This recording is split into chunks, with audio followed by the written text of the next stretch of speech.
ഇതിനേക്കാളും ഒരു type cinema, അതായത് ഇണക്കങ്ങളും പിണക്കങ്ങളും കൊച്ചു കൊച്ചു സന്തോഷങ്ങളും കുടുംബ ചിത്രം പോലെ ഓക്കെ ഓക്കെ ഓക്കെ അതങ്ങോട്ട് കഴിഞ്ഞ പിന്നെ അമൽ നീരജ് സിനിമയാണ്.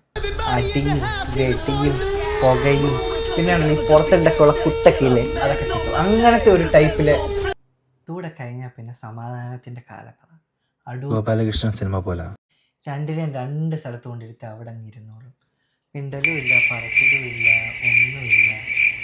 പിന്നെ ഒരു സമാധാനമുണ്ട്, അങ്ങനെ അങ്ങ് പൊക്കോളും. പിന്നെ ഇപ്പം നിങ്ങൾ ഏത് സ്റ്റേജിൽ കൂടെ പൊക്കോണ്ടിരിക്കുന്നത് ഞാൻ പറഞ്ഞു തന്നെ എനിക്ക് മനസ്സിലാകത്തില്ല. നീ കണ്ടോ, ഇപ്പം അവള് ചായയായിട്ട് വരും, അപ്പം നീ ശ്രദ്ധിച്ചോ.